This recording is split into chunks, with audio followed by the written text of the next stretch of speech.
Welcome on behalf of the University of Leeds to the City of Leeds and to the conference. We're very excited to be running this conference along with our partners at Newcastle and Birmingham and UCL and so on. So we're looking forward to a very active, engaging 2 days.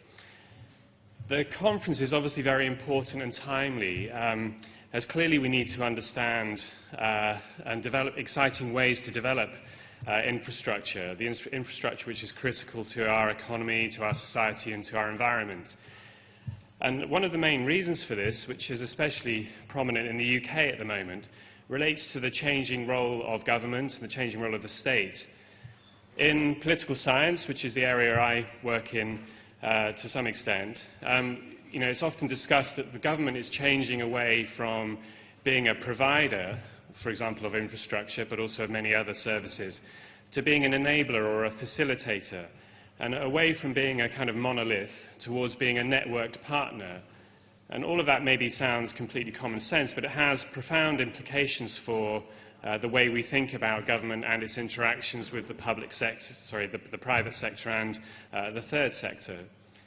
So in academia, we talk about this being a shift away from government to a new model of governance, with great diversity and variation, especially at the local level. And we see that very clearly in Leeds, where there are lots of experiments and innovations happening, and lots of thought about how a city like this can develop and provide new forms of infrastructure, hard and soft infrastructure, in new ways in the context of austerity and this changing role for government.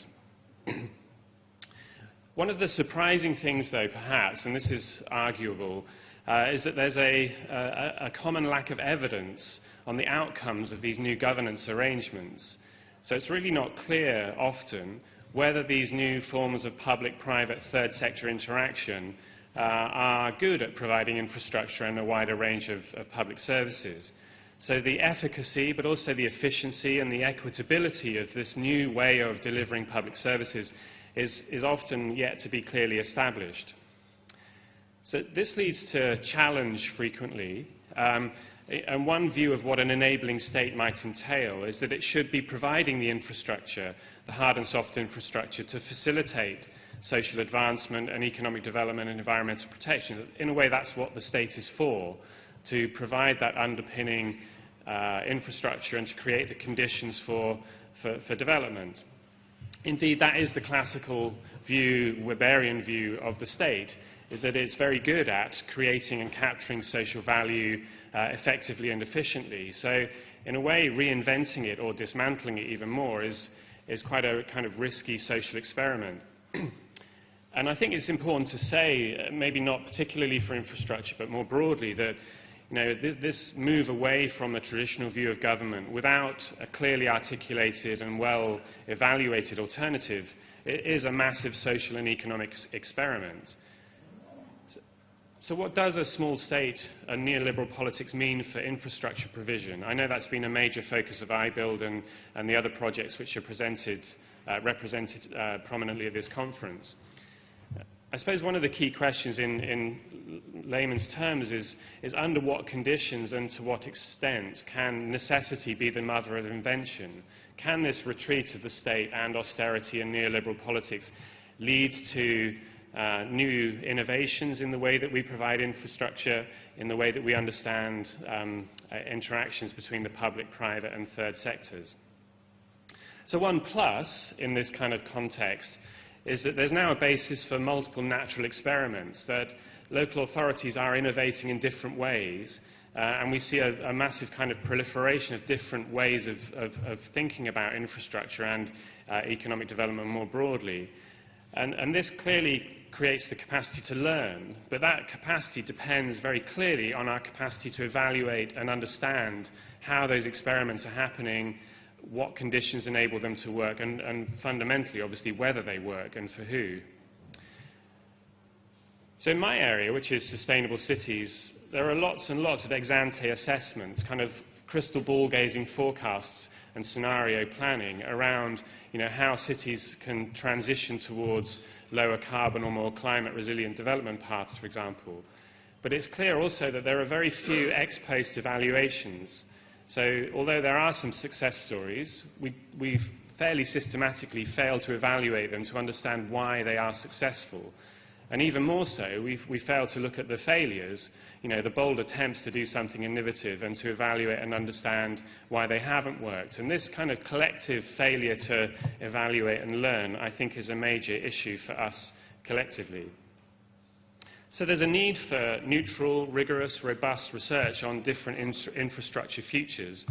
And that's why this conference and all of the related work, the huge amount of work that's gone into preparing this conference and the research that feeds into it, is so important.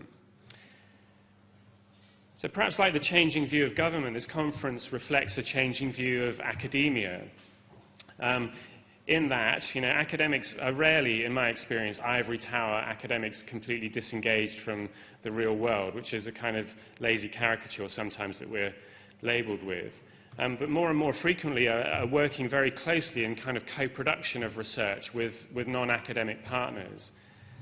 And similarly, we're not necessarily siloed into key disciplines.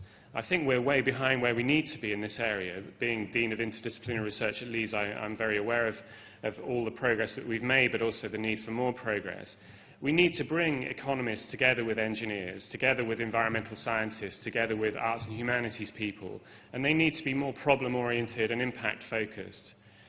And that's clearly the case in infrastructure, and I think iBuild and the other projects at the conference have been blazing a trail in developing this kind of research. At Leeds, we've invested very heavily in building our capabilities for this kind of applied, engaged, interdisciplinary, impact-oriented research. We've been doing that over a number of years because we believe that there's a long lead-in time. It doesn't happen instantly or that easily. It happens very obviously through our cities and infrastructure theme, which is behind this conference to a large degree. And in that theme, we have well over 100 researchers now who are developing the shared language and the shared understanding and the shared approaches needed to do this kind of impact-oriented work. But we also have related themes in energy, in water, in food, in health and climate, for example, where we have critical mass, but we recognise that we could always deploy that mass more effectively in various instances. So through our themes, we want our engineers to work with our economists, for example, much more regularly, much more seamlessly, with a shared language and a shared agenda and a shared set of methods. And we also want them to work more readily with our academic partners, and we're very grateful for the involvement of the University of Newcastle and the University of Birmingham, but also of UCL and other partners in this area of our work. Our collaborations there are essential. We don't cover all of the ground, obviously, and we learn a lot from collaborating with such fantastic partners at those universities. We also work very closely, obviously, with our partners in the public, private and third sectors. And in this area, we obviously in Leeds work very closely with Leeds City Council, and later in the day we'll be talking about our initiatives to establish a new independent committee on climate change for Leeds, which brings together the public, private and third sectors in this area to enable the city to act in ways which perhaps it couldn't otherwise. And with Arup and a wide range of other strategic partners. So in all of these areas, we want to build disciplinary excellence, but feed it into interdisciplinary teams to make sure that we lead the world in impact-oriented, applied, engaged, relevant research. So as I said, projects like iBuild are ahead of the game in showing just what truly interdisciplinary research can achieve, and especially in partnerships with stakeholders from the public, private and third sectors. So we're very much looking forward to the 2 days of the conference, to all of the discussion that will happen in the sessions, but also over lunch and in the coffee rooms and so on, perhaps in the bars tonight as well.